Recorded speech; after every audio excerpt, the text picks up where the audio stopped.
RCB fans ಗಳಿಗೆ good news ಏನಂತಂದ್ರ ಈ ಒಂದು IPL ನಾಗ RCB ಟೀಮ್ ಚಿನ್ನಸ್ವಾಮಿ ಸ್ಟೇಡಿಯಂದಾಗ ಮ್ಯಾಚ್ ಆಡ್ತಾವಿಲ್ಲ ಅನ್ನೋದಕ್ಕ RCB ಟೀಮ್ ನವರು ಕ್ಲಾರಿಫಿಕೇಶನ್ ಕೊಟ್ರ. ಏನಂತಂದ್ರ ಈ ಒಂದು IPL ನಾಗ RCB ಚಿನ್ನಸ್ವಾಮಿ ಸ್ಟೇಡಿಯಂದಾಗ ಮ್ಯಾಚ್ ಆಡ್ತೀವಿ ಅಂತಂದ್ರ ಆದ್ರ ಬರೀ 5 ಮ್ಯಾಚ್ ಆಡ್ತಾರ, ಮಿಕ್ಕಿದ 2 ಮ್ಯಾಚ್ ಎಲ್ಲಿ ಆಡ್ತಾರ ಅಂತಂದ್ರ ರಾಜಸ್ಥಾನದ ರಾಯಪುರದಾಗ ಆಡ್ತೀವಿ ಅಂತ ಆಫೀಸಿಯಲ್ ಸ್ಟೇಟ್ಮೆಂಟ್ ಕೊಟ್ರ. ಕಡಿಗೆ ಅಂತೂ ಚಿನ್ನಸ್ವಾಮಿ ಸ್ಟೇಡಿಯಂದಾಗ ಲಾಸ್ಟಿಗೆ ಒಂದು 5 ಮ್ಯಾಚ್ ಆಡಕ್ ಚಾನ್ಸ್ ಕೊಟ್ರ. 5 ಮ್ಯಾಚ್ ಆಡ್ತೀವಿ ಅಂತ ಸ್ಟೇಟ್ಮೆಂಟ್ ಕೊಟ್ರ.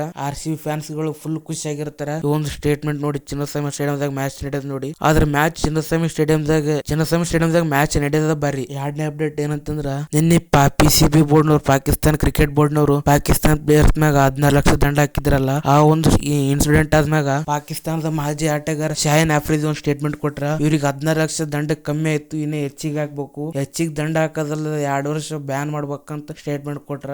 ಅವ್ರು ಒಬ್ಬ ಕ್ರಿಕೆಟರ್ ಆಗಿ ಈ ರೀತಿ ಸ್ಟೇಟ್ಮೆಂಟ್ ಕೊಡಕ್ ಹೋಗಬಾರ್ದು. ಇದ್ರ ಬಗ್ಗೆ ನಿಮ್ಗೆ ಏನಿಸ್ತದ ಕೆಳಗಡೆ ಕಮೆಂಟ್ ಮಾಡ್ರಿ. ಮೂರನೇ ಅಪ್ಡೇಟ್ ಏನಂತಂದ್ರೆ ಚೆನ್ನೈ ಸೂಪರ್ ಕಿಂಗ್ಸ್ ತನ್ನ ಪ್ರಾಕ್ಟೀಸ್ ಸೆಷನ್ ಸ್ಟಾರ್ಟ್ ಮಾಡ್ಯದ. ಎಲ್ಲಾ ಪ್ಲೇಯರ್ಸ್ ಬಂದಾರ. ಆಲ್ಮೋಸ್ಟ್ ಕೆಲವೊಂದಿಷ್ಟು ಪ್ಲೇಯರ್ಸ್ ಗಳು ಮಾತ್ರ ಬಂದಿಲ್ಲ. ಸಂಜು ಸ್ಯಾಮ್ಸನ್, ಶಿವಮ್ ದುಬೆ ಅವರು ವರ್ಲ್ಡ್ ಕಪ್ ನಾಗ ಆಡಕ್ ಕುಂತಾರ. ಆ ಒಂದು ವರ್ಲ್ಡ್ ಕಪ್ ಮುಗಿಸ್ಕೊಂಡು ಮಿಕ್ಕಿದ್ದು ಉಳಿದಿದ್ದ ಎಲ್ಲಾ ಪ್ಲೇಯರ್ CSK ಟೀಮ್ ಜಾಯ್ನ್ ಆಗ್ತಾರ. ಇದಾಗಿತ್ತು ಇವತ್ತಿನ ಅಪ್ಡೇಟ್. ಇದೇ ರೀತಿಯ ವಿಡಿಯೋಗಳಾಗಿ ನಮ್ಮ ಚಾನಲ್ ಸಬ್ಸ್ಕ್ರೈಬ್ ಮಾಡಿ. ಈ ಒಂದು ವಿಡಿಯೋ ಇಷ್ಟ ಲೈಕ್ ಮಾಡಿ, ಶೇರ್ ಮಾಡಿ ಮತ್ತು ನಮ್ಮ ಚಾನಲ್ ಸಬ್ಸ್ಕ್ರೈಬ್ ಮಾಡಿ.